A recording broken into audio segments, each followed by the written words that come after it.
シャル特製ラーメンです。スペシャル特製ラーメン。スペシャル特製ラーメンです。どうぞ。ありがとうございます。なんかすごいことになってますね。ありがとうございます。もう別皿がぶっ飛ぶ食べ方ですね。あれちょっとぶっ飛びましたね。本当に。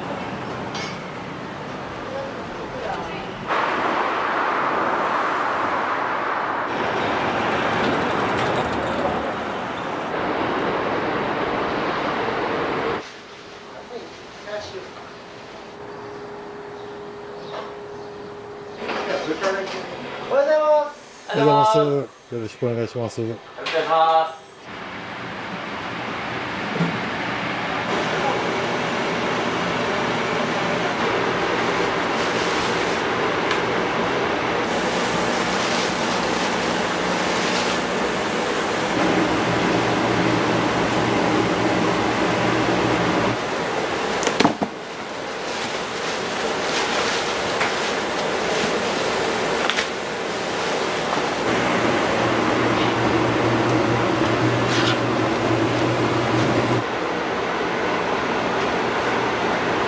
朝で今これ15キロですね。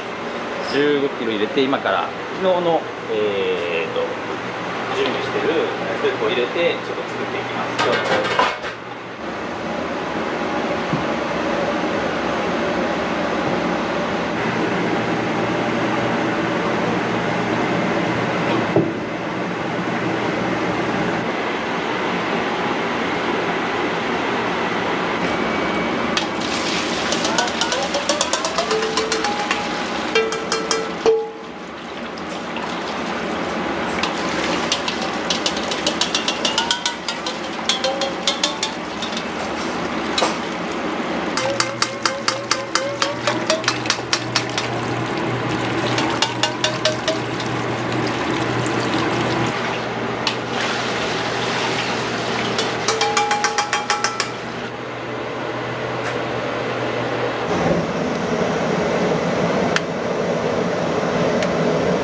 家系って結構いろいろあると思うんですけど、はい、このスープの味の狙いみたいなのってあるんですか、お店の。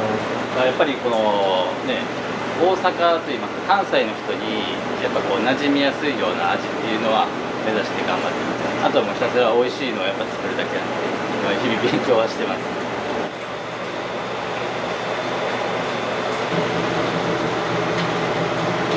国産の豚もも肉ですね。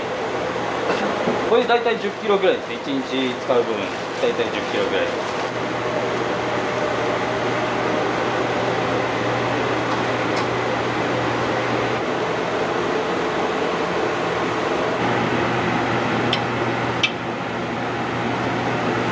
そうですね、釜で、チップとかは使わずにお肉の脂とかで出てきた煙でいぶす感じで釜焼きにしてます。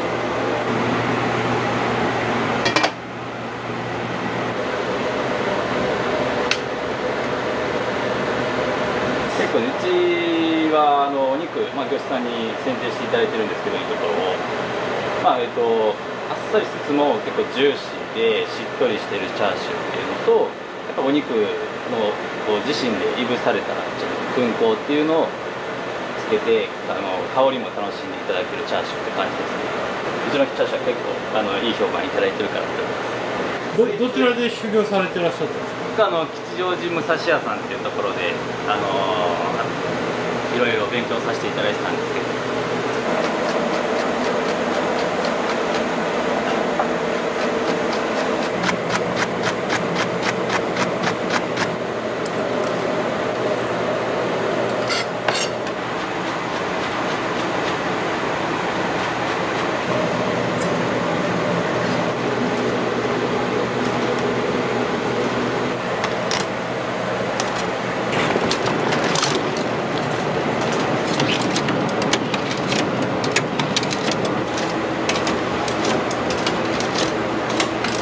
お店のオープンっていつ頃なんですか。オープンが、5月の31と6月1日で2日間の無料イベントをさせていただいてから1日休んで6月3日にグランドオープンさせていただいて、はい、なんで今で4ヶ月半ぐらいですね。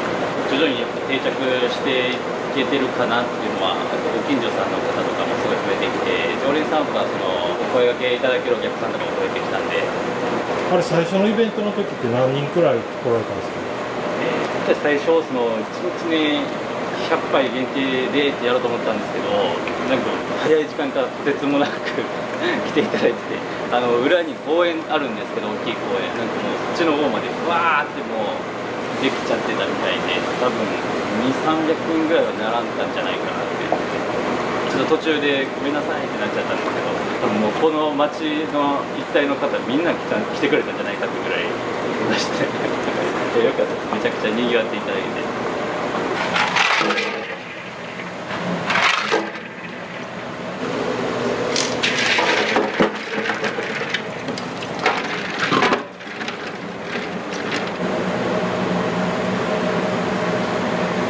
そうです、1年でまあ影が甘かったかもしれないですけど、1年でこういろいろこう勉強させていただいて戻ろうと思ってたんですよね。あ、そういう約束で動いてた。そうですそうです。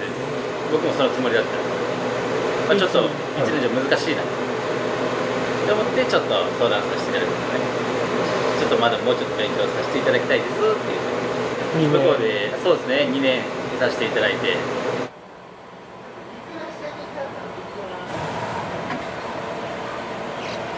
まあ、使ってるアイテムとかは同じではあるんですけど、まあ、比率、背柄の量とか現物の量とかそういうのはこっちでアレンジさせてもらって、やっぱ肉だしをいっぱい出したいなっていう気持ちがあるんですよ。なんかやっぱ関西のだし文化じゃないんですけど、やっぱこう馴染みやすい味っていうものにやっぱ肉だしってこう分かりやすく感じれるんで、そういったところをちょっと全面的に出せるような味にしたいなっていうのは荒々しい感じっていうよりはちょっと、まあ、分かりやすくて優しめっていう感じにはなると思うんですけど、すぐ言ってくださる方とかも結構多くて、味の濃さに対して。そうです、めちゃくちゃありがたいです。本当にすぐ言っていただけるんですぐ調整できますし。関西弁じゃないじゃないですか。ご出身どこなんですか？あ、僕ずっと大阪です普段やっぱ嫁がねずっと標準語で話してくるんで、多分ちょっと映ってるところもあると思うんですけど、僕こういうかしこまった喋り方をするとちょっと標準語になるんです大阪の製麺所さんです。これなぜ井上さんに決められたんですか？僕最初はもう大阪の製麺所さんをすごいこうちょっといろいろ探してて、いろんなところの製麺所さんとお話しして、いろんな麺調べて、やっぱうちの一番あったのが井上製麺さんかなっていう。一般的な麺よりも結構ねちょっと若干太めなんですよ。で強めの食感というか、まあ、もちっと感すごい強くて、で結構麺としても麺自体の味も結構強いんで、スープに負けることもあんまないかなと。小麦の海もしっかり感じられますし、でうちのその肉だし強みスープとの相性も結構良かったんで、それで井上製麺さんにお願いさせていただいてますね。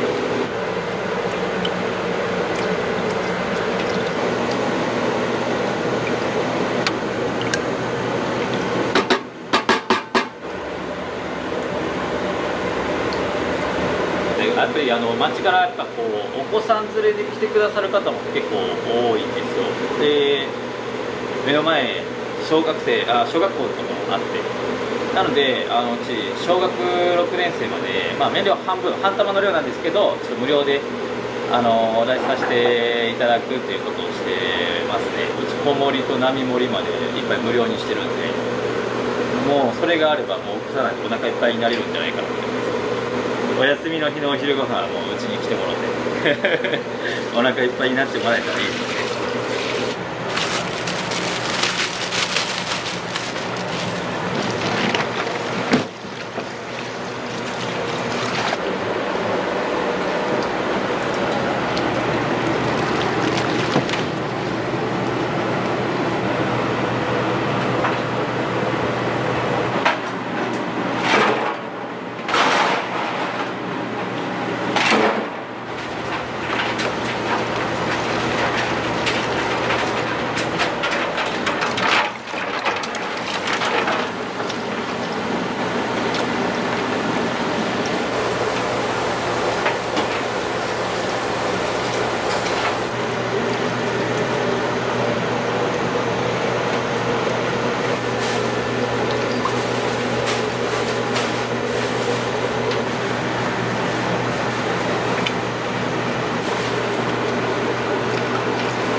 よろしくお願いします。大人にお店、構えられたじゃないですか。はいはいはい。よく行かれるっていうふうにお聞きしてたんですけど。結構行かせていただいてますね。美味しくて。あんまり家系がなかったんで、この近所に。だからすごい嬉しいですね。みんなやっぱ家系待ち遠しにしてた人が多かったんで、ありがたいですね。味も申し分ないですね。なんか食べ方のなんか気に入られてる食べ方とかってあります？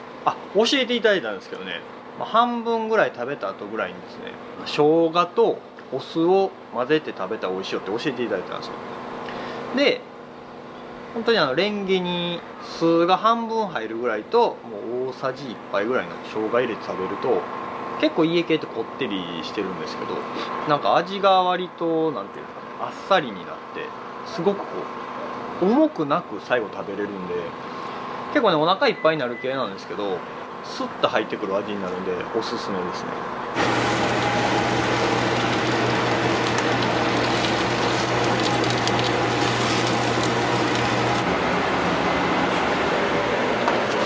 どれくらい漬け込みに？じゃあね、布団にも今30分しかつけてないんですよ。でそれも最初は漬け込み時間も結構長めにとってたんですけど、そこもやっぱりこっちの関西のテイストに合うようにっていうのを考えて、ちょっとずつ時間調整して今30分漬け込みしてます。いりません、これで以上になってますね。ありがとうございます。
そうです。今あれで焼かれてるやつの焼かれて、漬け込み終わって1日締めた状態のこのもう水分残ってる感じで、これがいいですよね。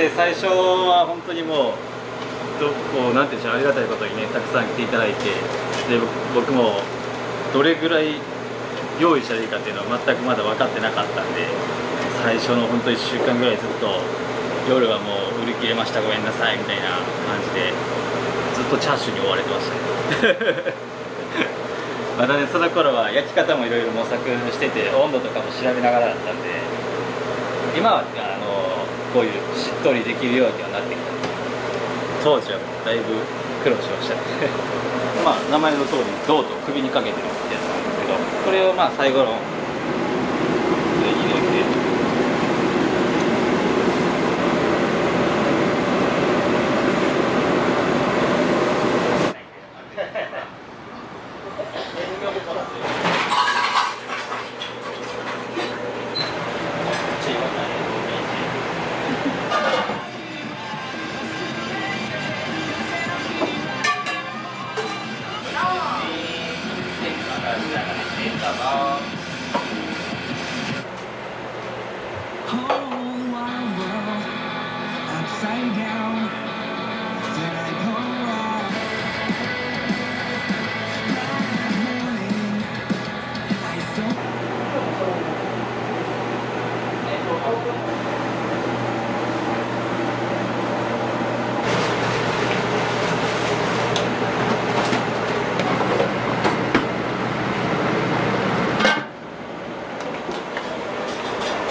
こんにちは。すぐね、スタッフが写真もらえるように。はい。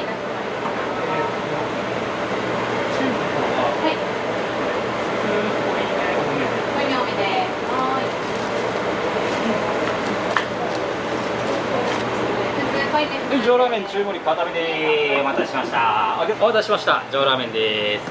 熱いので気をつけて下ろしてください。どうぞ。案内よろしくね。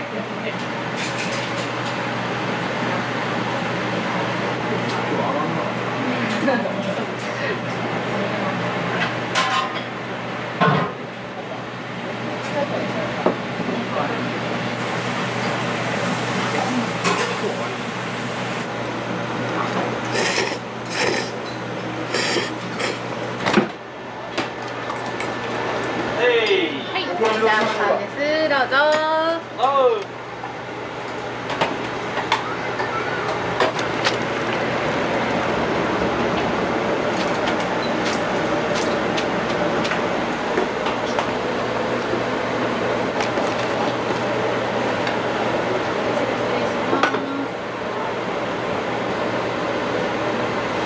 お待たせしました。さっきチャーシュー麺の白髪ネギですね。お気をつけて下ろしてください。どうぞ。お味ともろみ油少なめでお待たせしました。お気をつけて下ろしてください。どうぞ。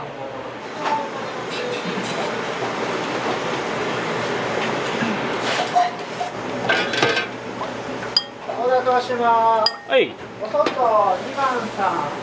上ラーメン畳み込み目です。はいよ。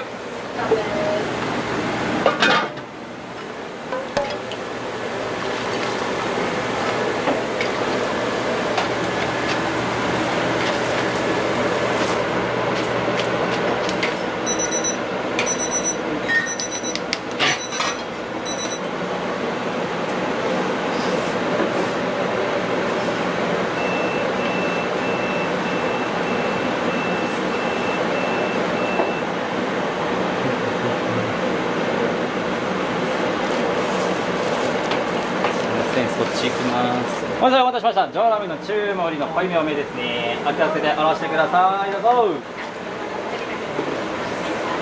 い、上ラーメン濃いめです。お待たせしました。お気をつけて下ろしてください。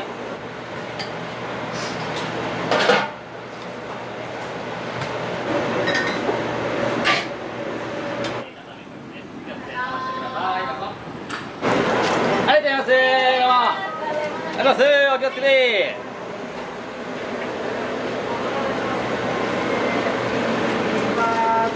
はーい。漬物食べはい、る夜だけ中盛り片身とになりますね。漬物食べる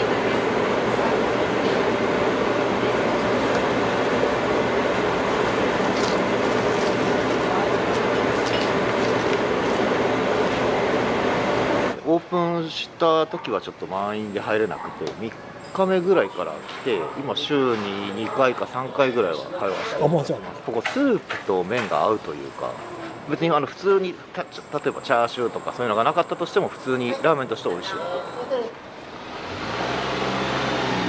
ャーシュー麺いきます。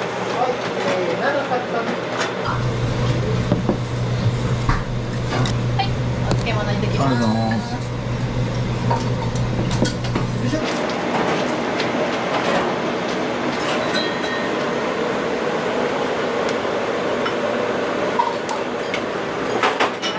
いいよぞお待たせしました。どうぞ。お待たせしました。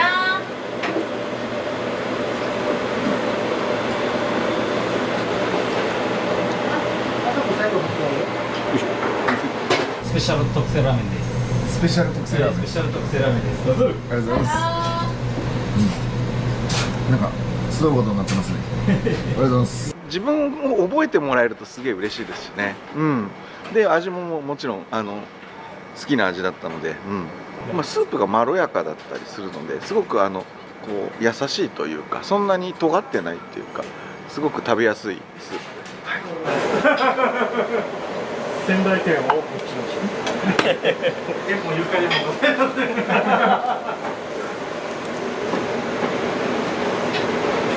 お待たせしました。ャーシュー。はい、お待たせしました。背脂です。どうぞ。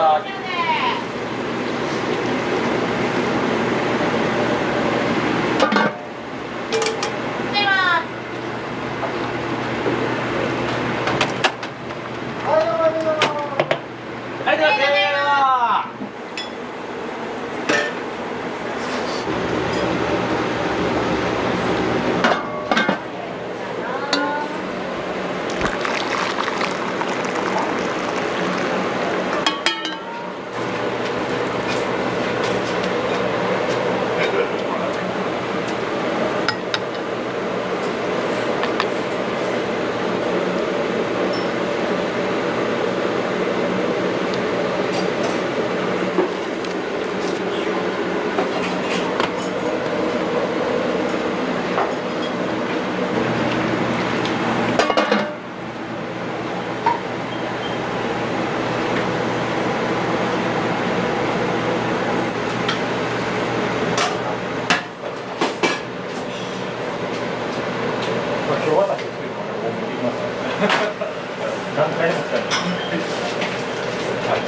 いいらっしゃいませ。はい。いらっしゃいませ。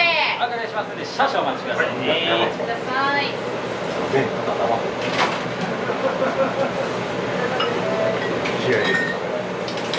ライスショーですね。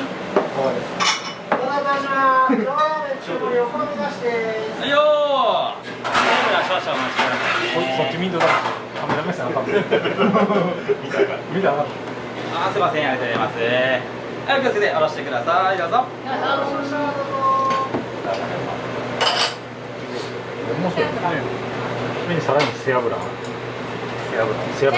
別皿出てる。失礼しました。どうぞ。はい、どうぞ。皆さんお揃いですか。来てください。美味しい。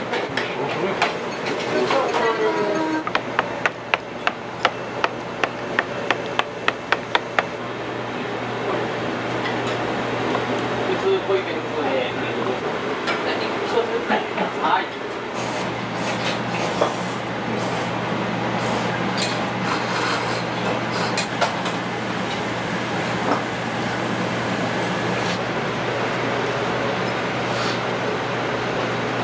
さっき固めの背脂白髪ないんですけど、ちょっとなみなみあるんで気をつけて下ろしてください。どうぞ。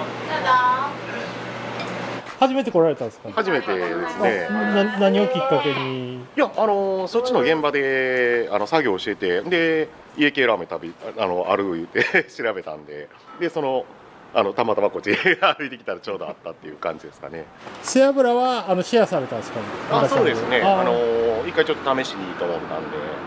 で2人で分けてっていう感じですね。美味しいですよ。普通にスープがそんなにドロドロしてないというか、キレがいいというかそんな感じでした。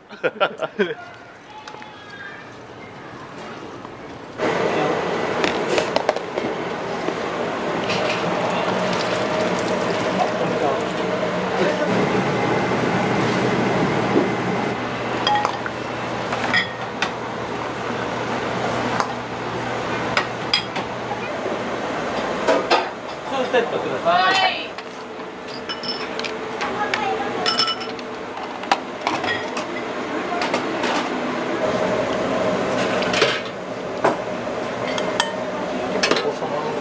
そうです。おつまの半玉無料のラーメンですね。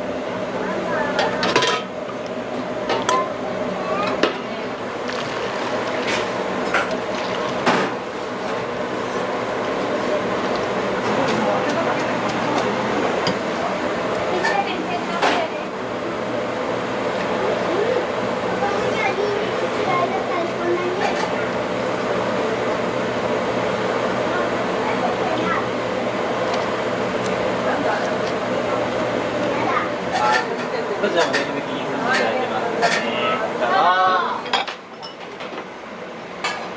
お汁は熱いから頑張って食べる。はい、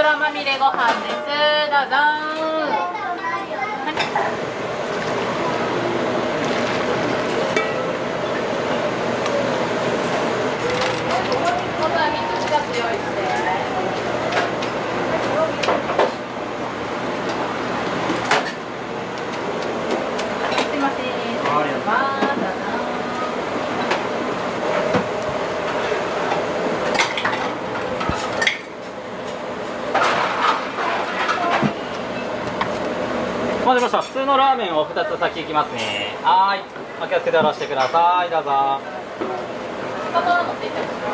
い、もう一つ失礼します。はい、どうぞ。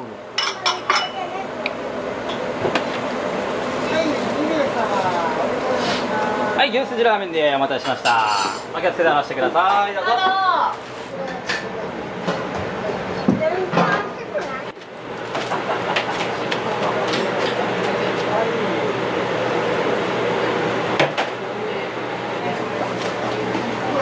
はい、以上ラーメンのやめお待たせしました。お気をつけて下ろしてください。どうぞ。お気をつけて。ありがとうございます。お気をつけて。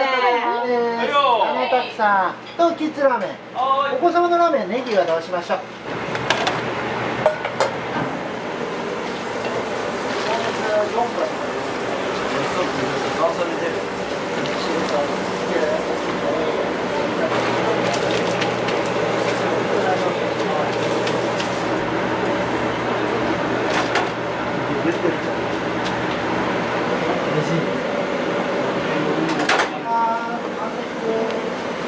ありがとうございます。ラーメンのお客様はこちらで、はい、お熱いので、はい、は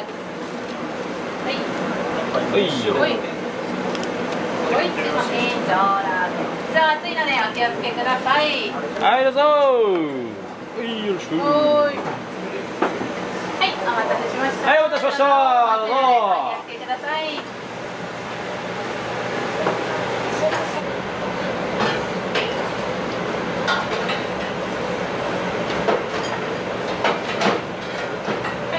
僕名古屋から来て。じゃああんたはね。あ、そうです。あんた僕が来て、先輩で名古屋の時に。うわ。めっちゃうまいラーメンあるから連れてったるわって言われて。うわ。背脂とご飯をスープにつけて食べるっていう。背脂別皿がぶっ飛ぶ食べ方ですね。あれちょっとぶっ飛びましたね。本当に。やばいっす。なかなかないですよね。背脂を置いてる家系ラーメン屋さん。そうですよね。はい、いらっしゃいませ。お待たせしました。じゃあラーメン片栗多めです。どうぞ。次のでお気をつけください。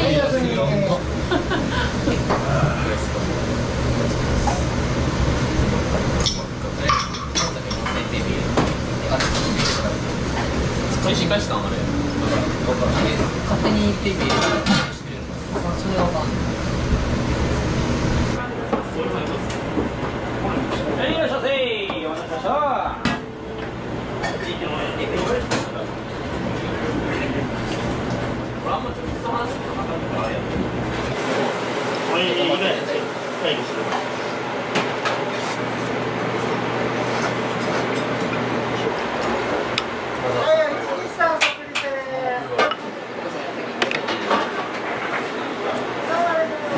手油まみれご飯です。どうぞ。はい。はい。まだお話しない。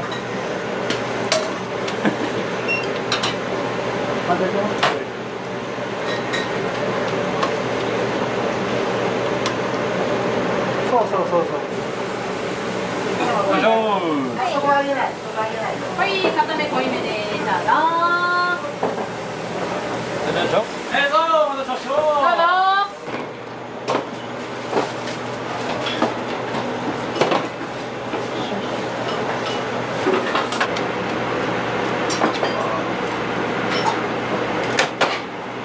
ありがとうございます。ありがとうございます。ラーメン固めですね。お待たせしました。お気をつけて話して。何をきっかけに知られたんですか、この店。友人がなんか何回か来ててめっちゃ美味しいよって言うんで、私は上ラーメンですね。僕も上ラーメンとあと何だっけな、背脂ご飯食べさせてもらいました。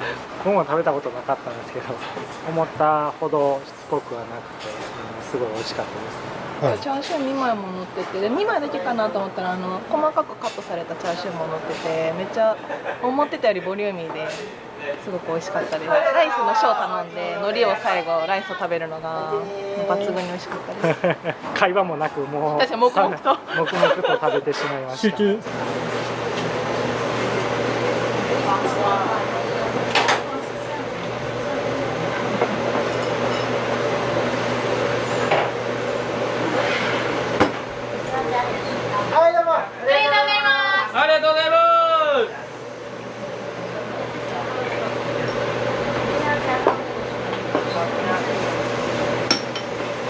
こっちから出して。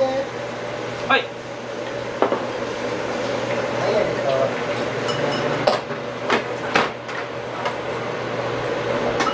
きまーす。チャーシュー麺。ああ、ノーエッグ。いいよ。はい、よいしょ。はい、失礼します。いいよね。はい。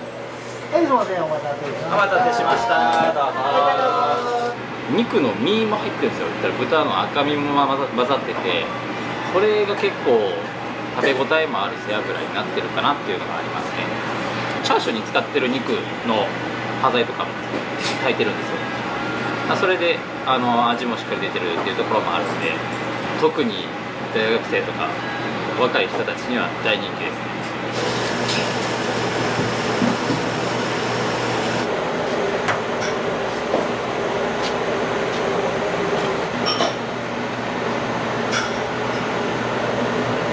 そうはやっぱりどんどんこの味、この千早の味広げていきたいですし、お店もどんどん増やしていきたいですよね。難波とかの方に、繁華街にドカンと行きます。千葉センタービルっていうところでやる予定だったんで、千早っていう名前にしてたんですけど、ちょっといろいろあってそこがなくなっちゃったんですけど、もうそのロゴとかその名前のデータとか作ってたんで、もうこのまま行こうっていう馴染みすぎて、もう違和感何もないですでこの場所も本当にそのご縁があってここにさせていただいたっていう感じなんで、周りの方とかお隣さんとかもすごい優しい人ばっかりですし、もうむちゃくちゃいい人なんですよ。本当に皆さん、家主さんとかもすごい人で、なんでね、やっぱこの辺りもいい感じに盛り上がってくれたらなとは思いますね。僕は単純にその味、家系ラーメンの味が単純に好きやったんでのめり込んだんですけど、実際やってみて思うのは、やっぱりラーメンライスじゃないですかね。やっぱ家系ラーメンライス、ラーメンおかずにライス食べれる、ただ家系ラーメンが好きだっただけなんで常連さんとかでもやっぱりね、自分で好きなように食べれるじゃないですか。ご飯の上で海苔巻いたりなんかのせたり一緒に食べたりとか、たまに見たことない食べ方してる人とかもいるんで、うおーすげえってこっちも思うんですよ。なるほどねみたいな感じの、そういうとこ面白いですよね。なんかもう一番でもやっててよかったって思うのはあれですね、お客さんが一口目二口目食べた時になんかこう小さい声でボソッと「うまっ」とか「あうまっ」とか聞こえるのがすごい嬉しいんですよ。なんか「わやった!」みたいな感じで、もうそういう時が一番やっててよかったって思いますね。ありがとうございました。ありがとうございます。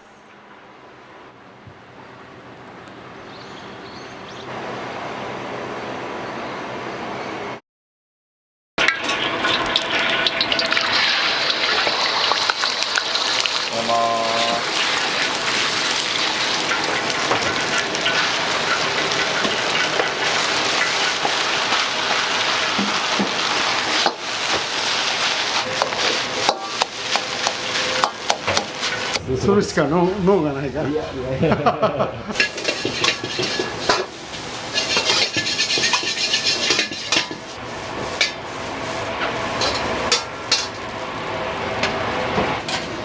ざいました。いらっしゃい。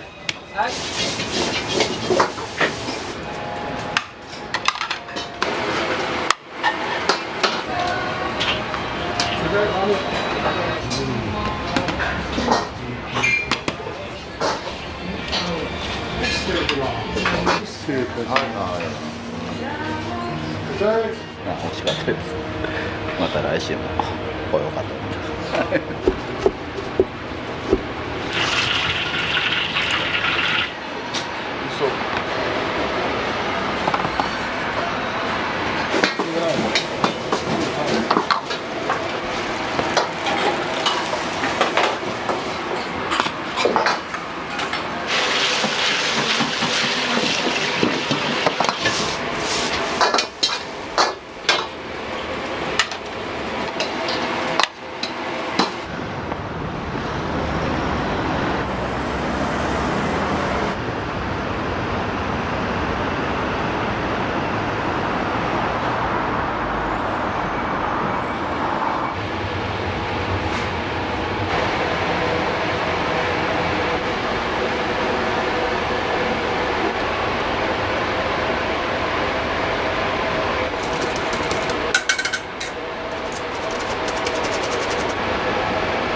はい、お願いします。失礼します。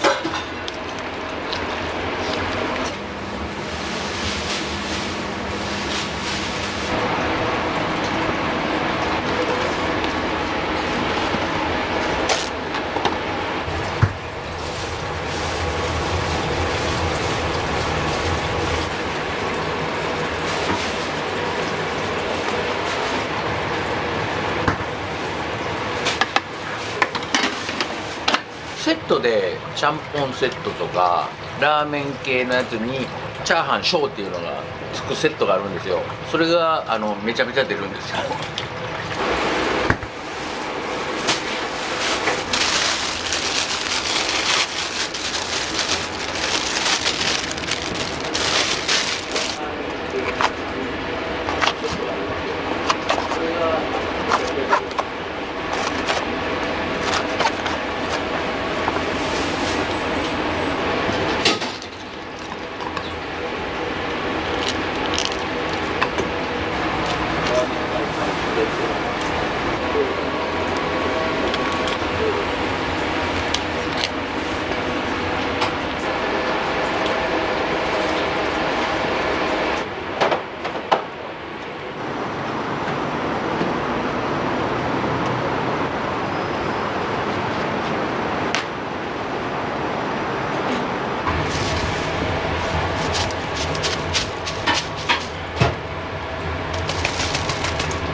だけ置いて。分かった。場所を開ける。ちょっと待って。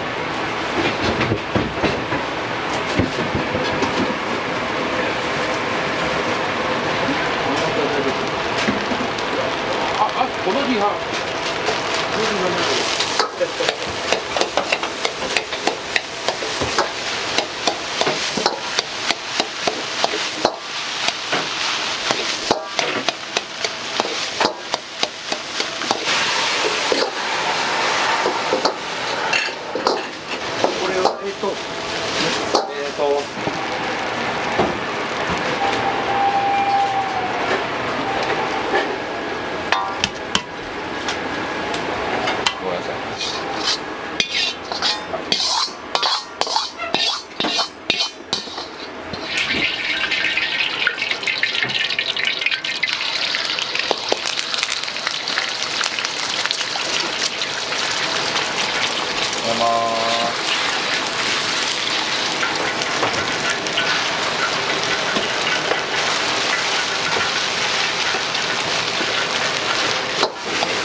いらっしゃいませ。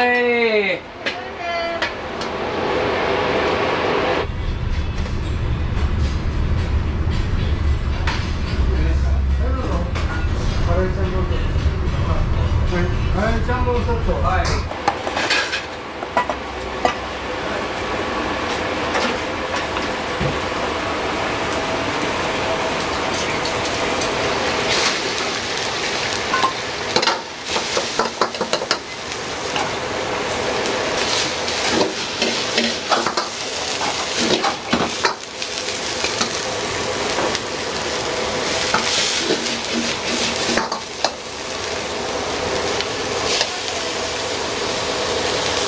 いらっしゃいませ。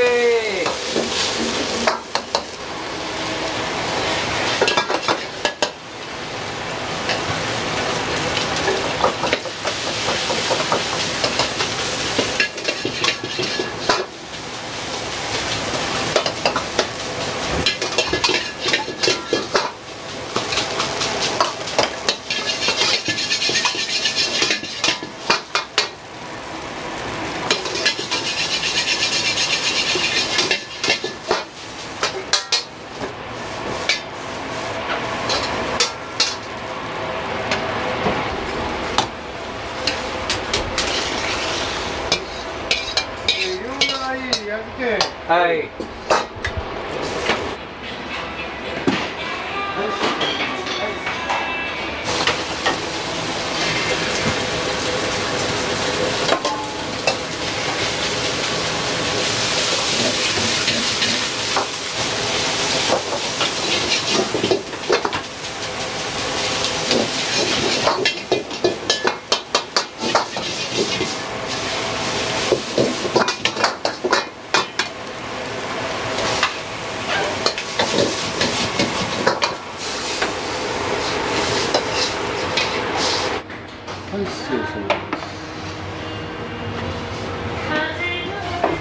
失礼いたします。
メニューは何頼まれたんですか？今日は半ちゃんラーメンです。美味しかったです。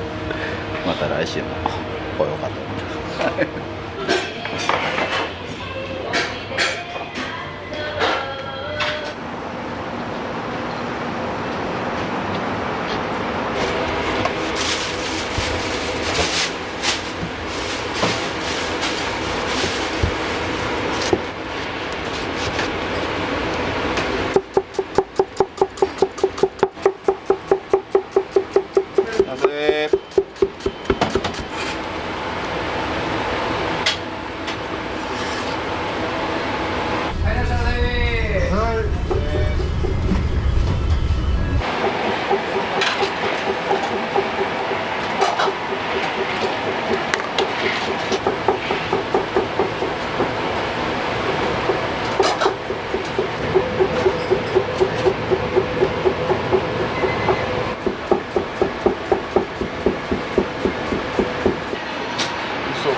はい、いらっしゃいませ。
はい、いらっしゃいませ。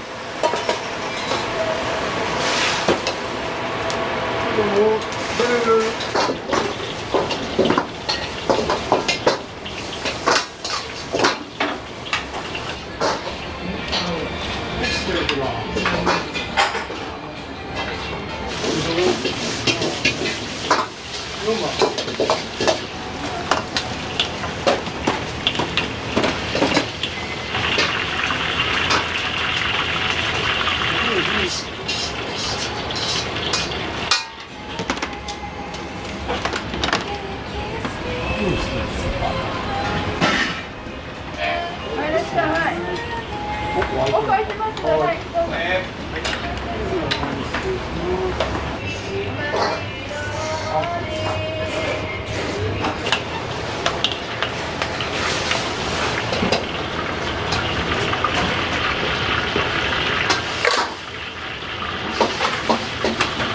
サラモンセット、味噌丼セット。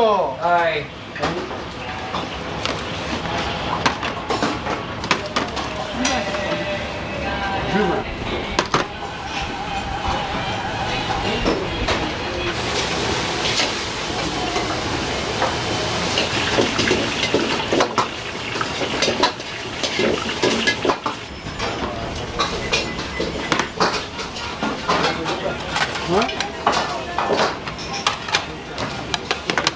失礼します。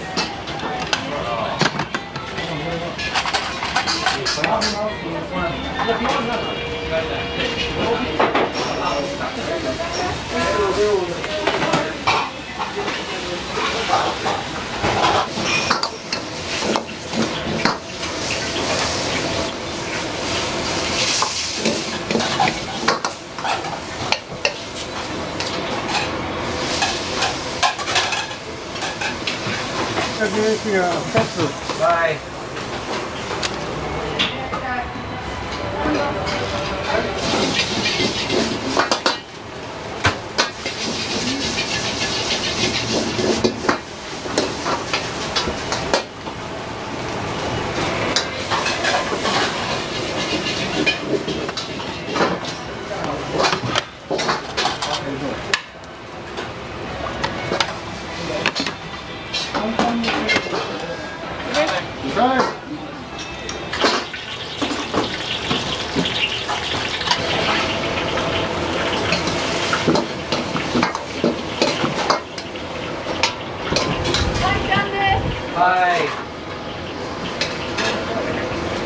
ソファー N アーチ。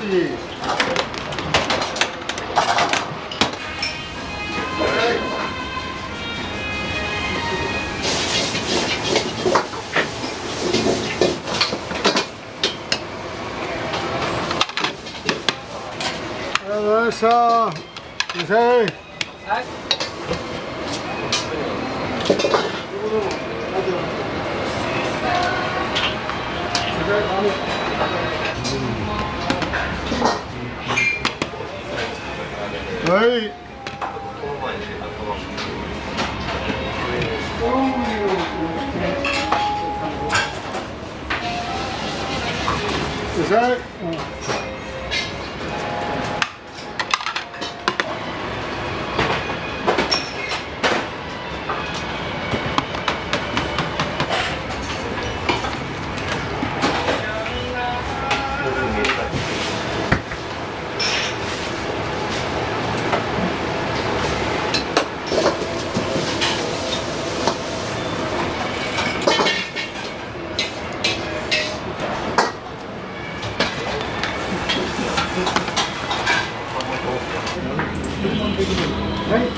はい、無事お返し。はい、ありがとうございました。は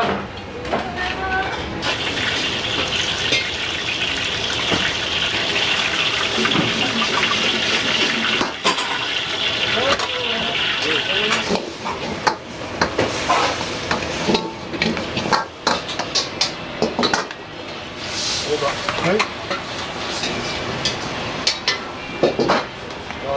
はい。はい、ただいま。ただいま。は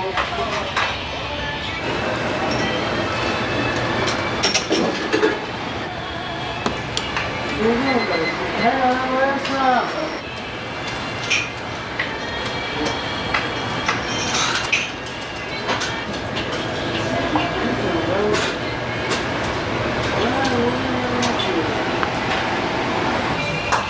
ありがとうございます。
カレーちゃんぽん皿う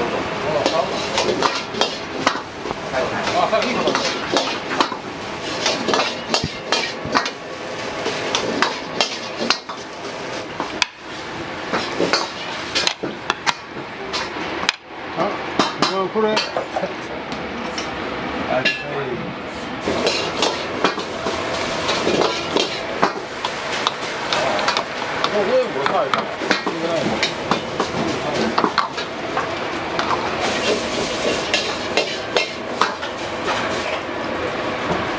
はい。ちゃんぽんセットのお客様。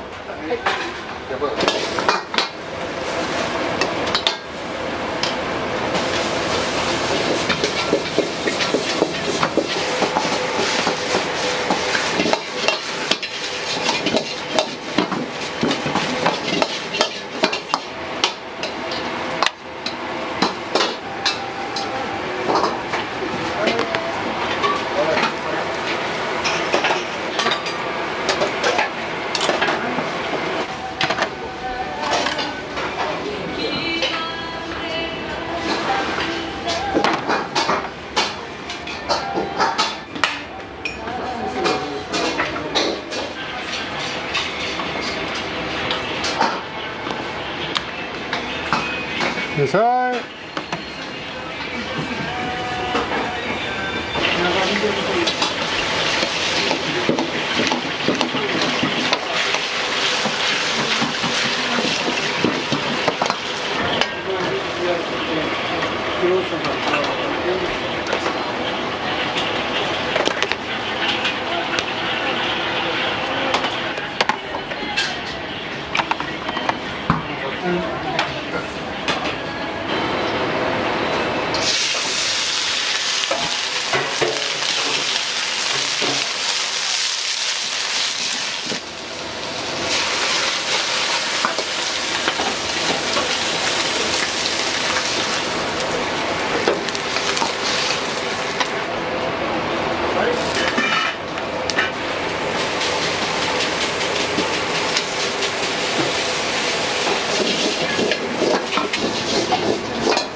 こ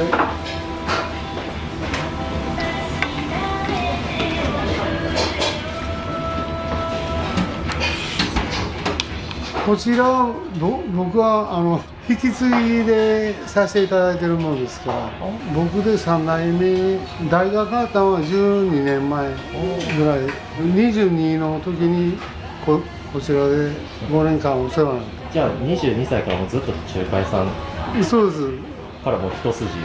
そうですそうです、はい、それしか脳がないから。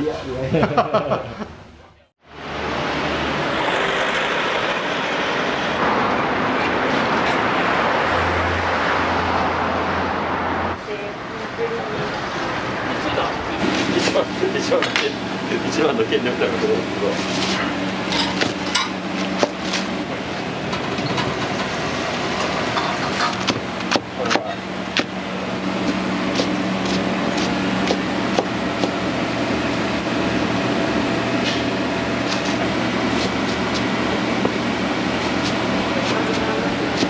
何がなくなった？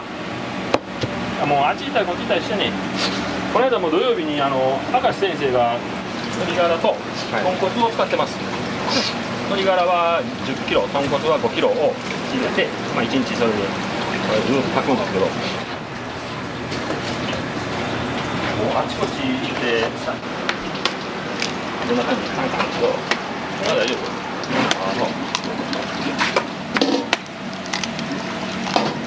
緊張するね。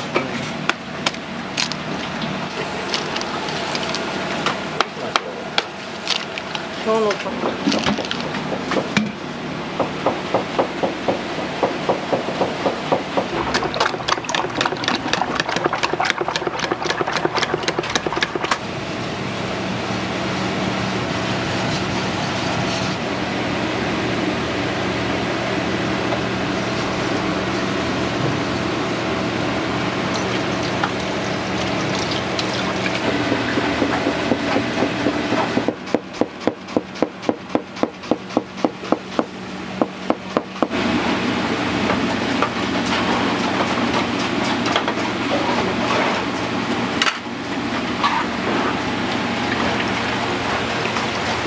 油はね、これが秘密なんですよ、実は。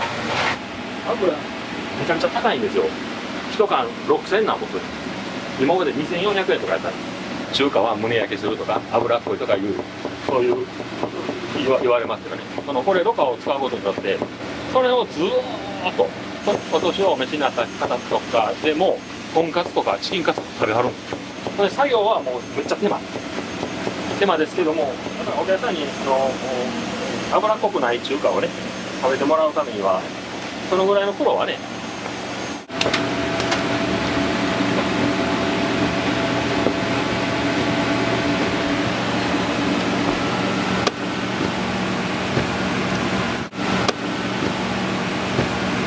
これが豚バラ肉なんですよ。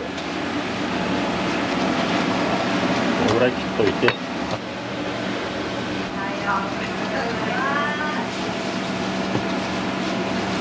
あれがうちのおかみさんね。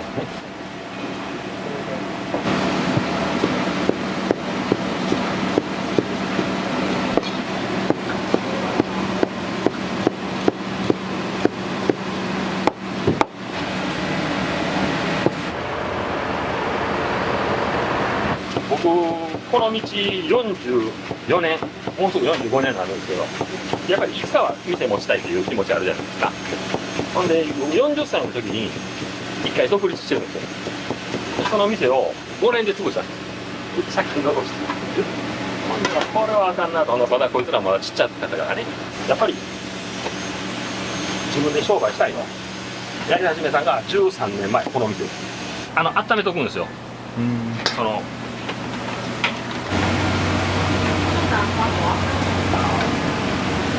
外に出してるやつは使ってないです。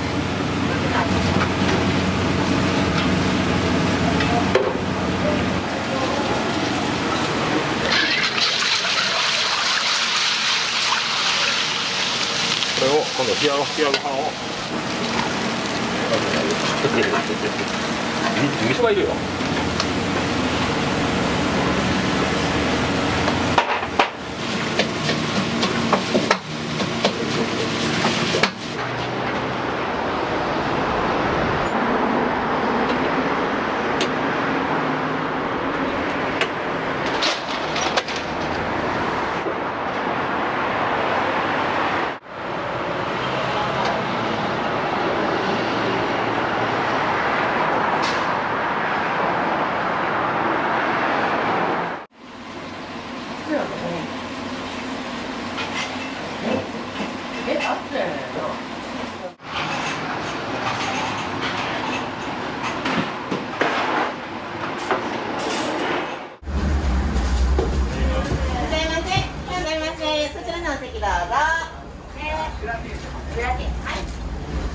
ありがとうございます。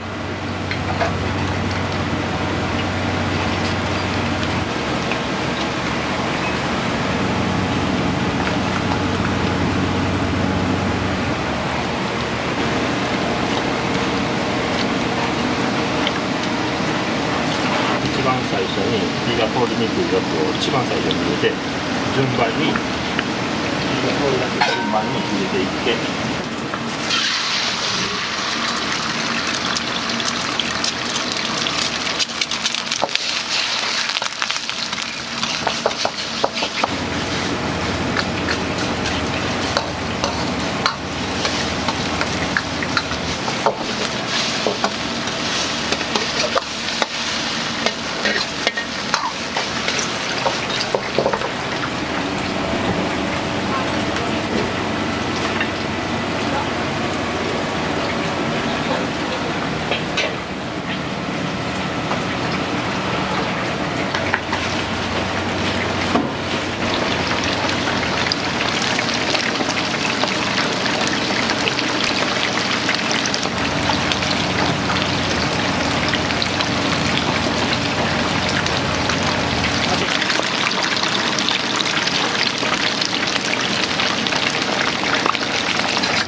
中継時間を1回入れたりしてね。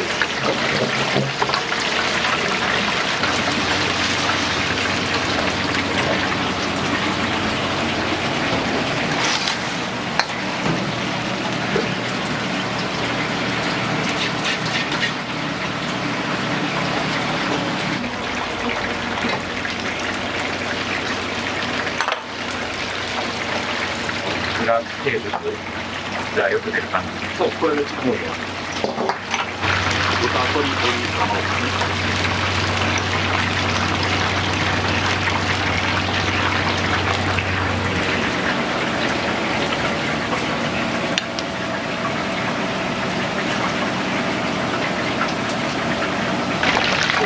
火が通っているかどうか。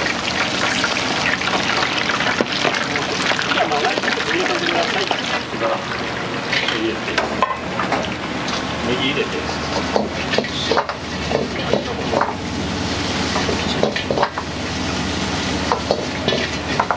いるんです。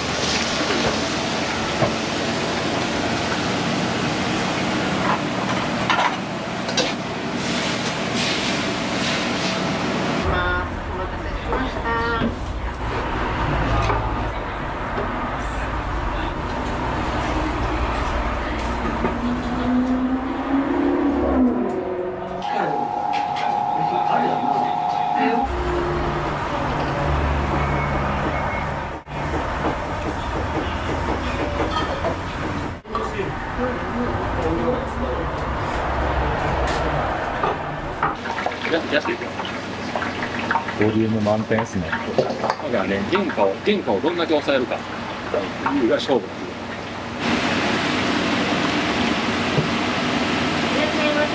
す。いらっしゃいませ。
これさっきお持ち帰りしたんですけど、唐揚げ、豚、はい。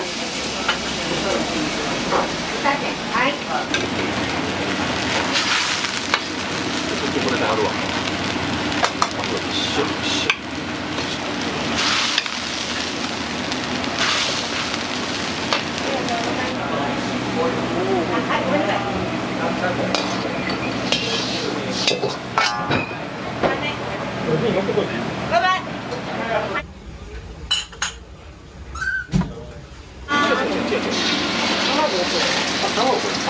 唐揚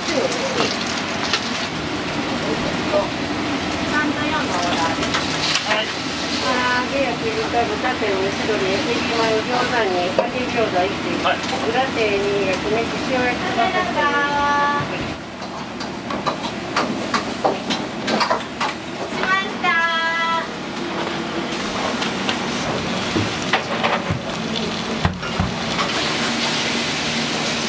足がないわ、俺とこ。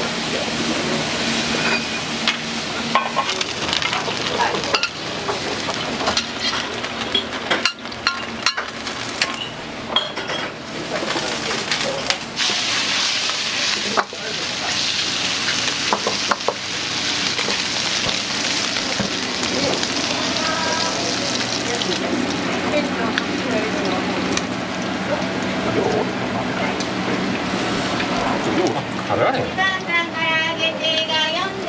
はい。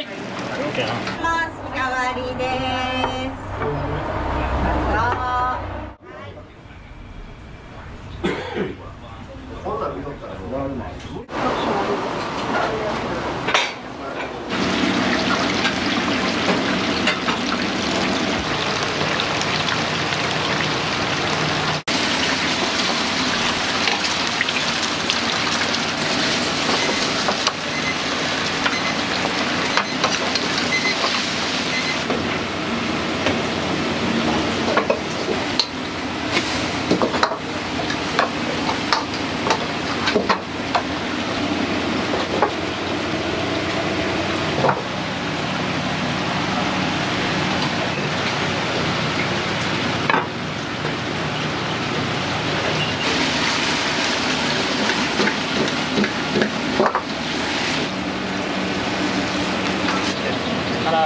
唐揚げやばい。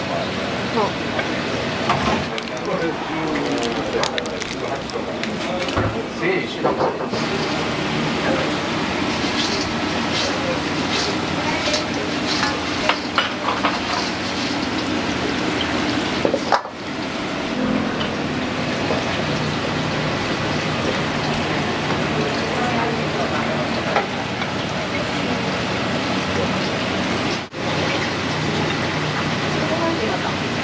唐揚げ先上がる？揚げました。唐揚げ定食やで。一つ大です。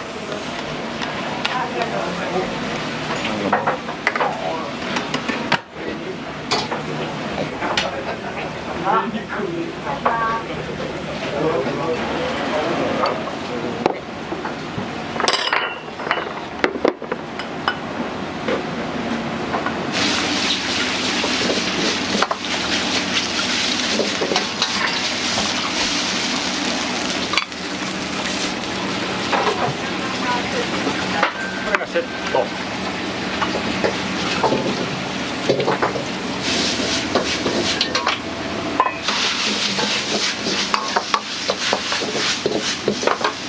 い。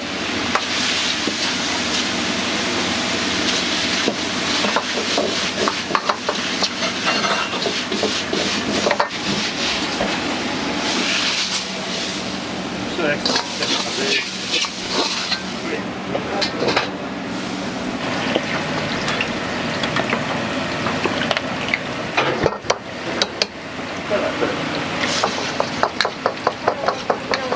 焼き豚。これ焼き豚。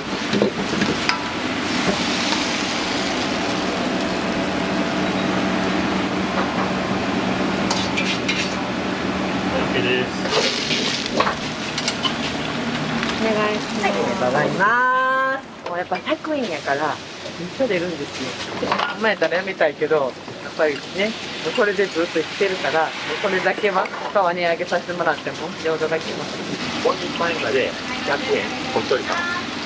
あれもやってたんですよ。5年やりました。5年。1個も儲かる。アルバムだけど100円のお店で1人前100円だけ残した方がいい。それだけ残す。得すぎますね。もうあれ合わない合わない。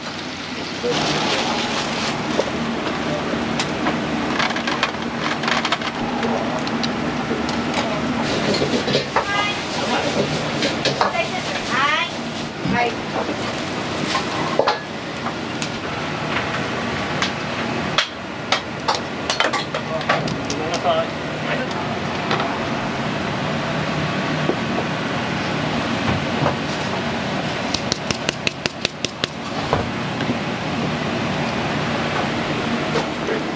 ラーメンセット上がります。はい、7番です。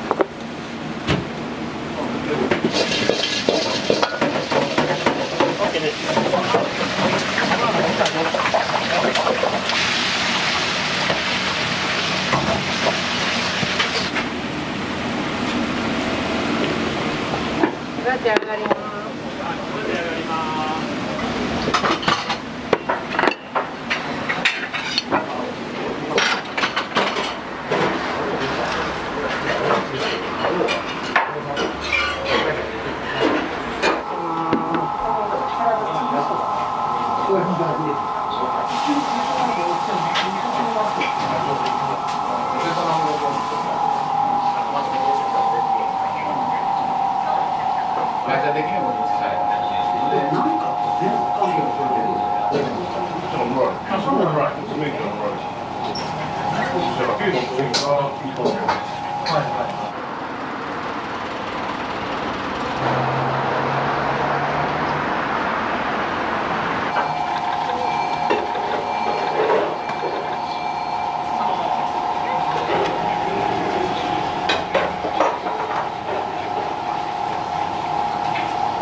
何ぐらい進みます？時間あったら時間ある限り。10分ぐらいになったわ。まだ持ってんの？よう持ってる方やな。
あ、いつもそうなんですか。こればっかり。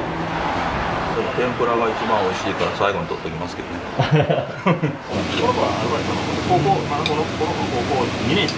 あ、そうなんですね。2年生だけど餃子巻きよる。お料理になるらしいです。あ、そうなんですか。はい。アルバイトはどうですか。まあ楽しいです。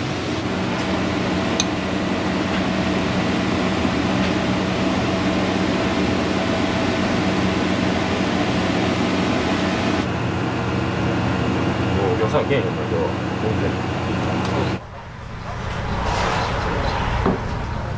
唐揚げ定食2つ。唐揚持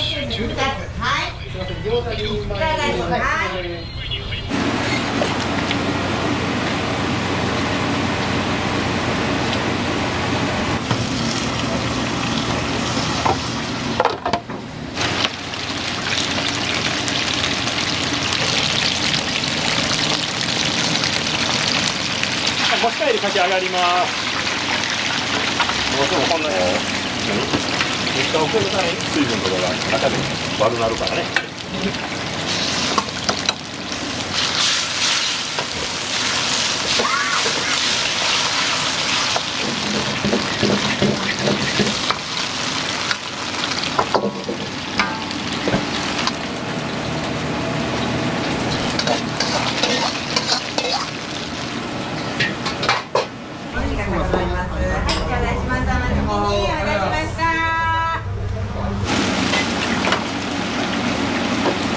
おはようございます。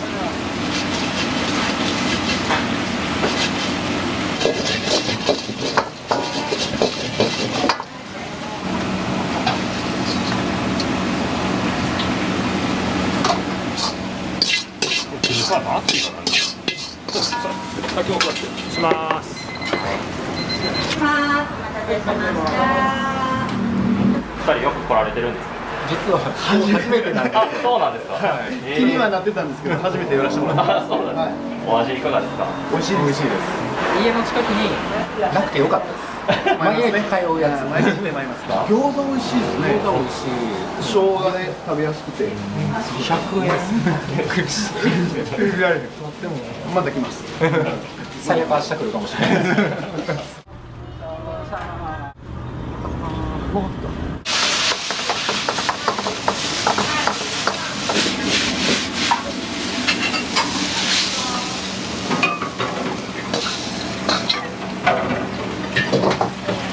上がりです。あ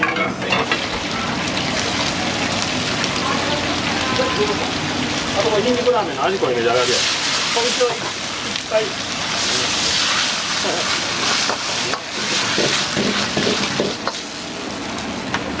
その伝票な。は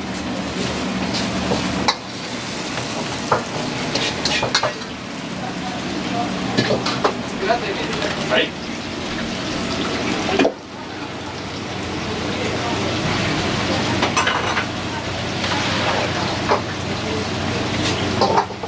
おばちゃんのところから揚げて。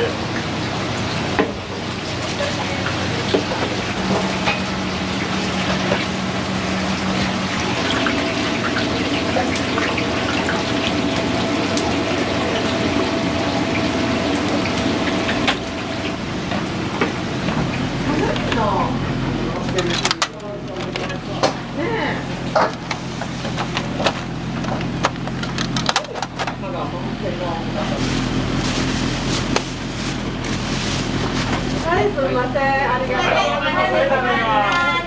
います。調子に乗ってきたら絶対またお客さん離れていくから、調子にだけは絶対乗ったらあかんっていうのが調子に乗ってるなと思ったら調子に乗ってんでって言うんですよ。美味しかったよかったってニコニコ笑いながらやっぱ帰ってもらえるっていうことがもうこんな店二度と来るかってはもう絶対思ってもらわんようにと思って。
りがとう。また。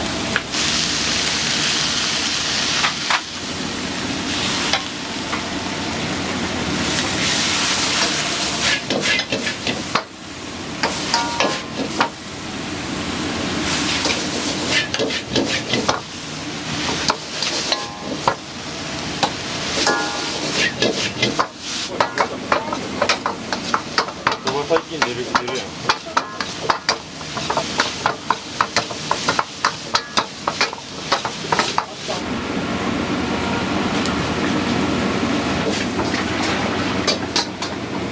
では焼き飯第2焼き飯第2。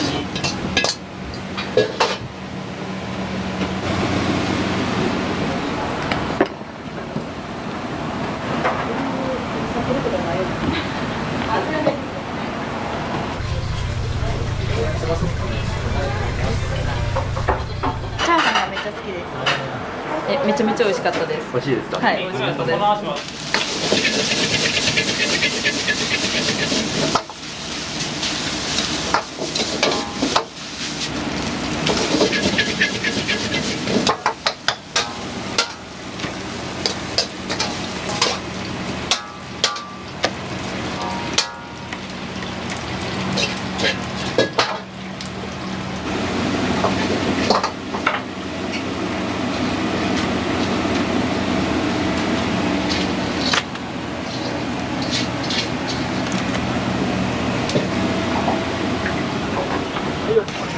これおばちゃんのとこネギなしやな、あれなしや。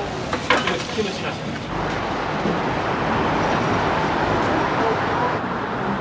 ありがとう。あ、ごめんね、ありがと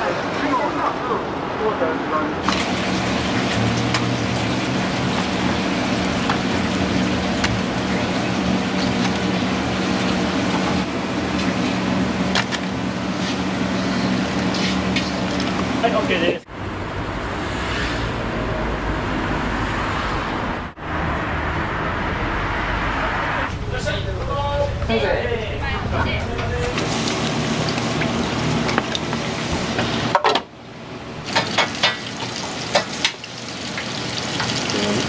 辛みを使ってるから美味しいと思います。柔らかいしね。なのでご覧これ。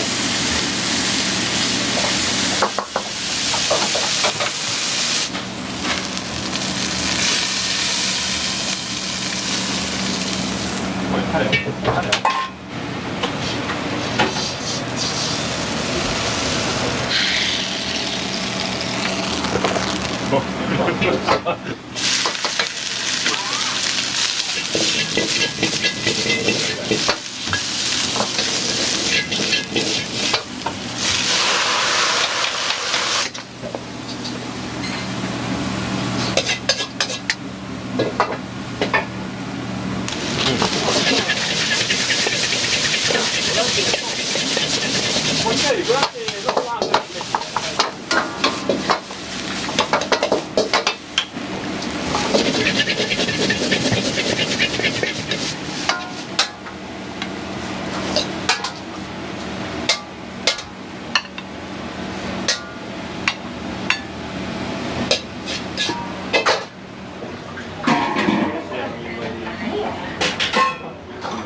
いらっしゃいませ。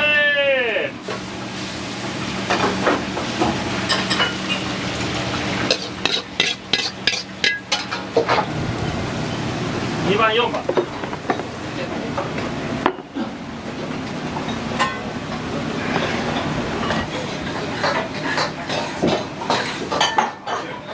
僕は上海丼と、餃子ですね。もう相変わらずもう何を食べてもとりあえず美味しいお店なので、僕いつも焼き飯なんですけどちょっと丼を制覇したくて。あ、なるほど。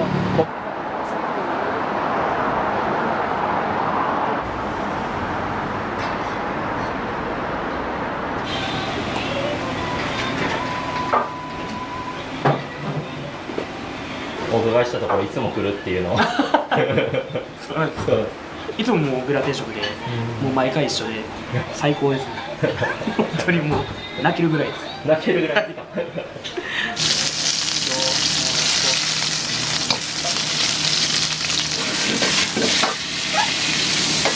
う入って火通ってるわ、大丈夫。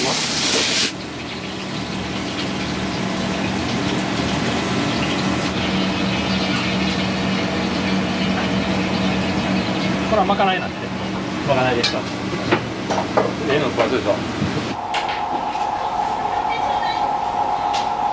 ごちそうさまでした。ありがとうございます。美味しかったです。まだ家帰って今から晩ご飯食べる。そうですか。お母さんが作ってる晩ご飯を足らんから、これでここで食べてバイク乗って帰ってな。ありがとうございました。またお願いします。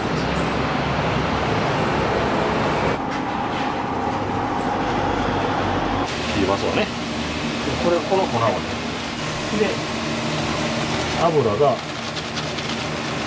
こ落とそう。落としました。これ見えます？見えてます？ね。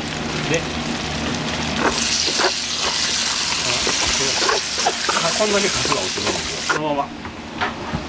ゆっくりゆっくりゆっくり。これいきますよ。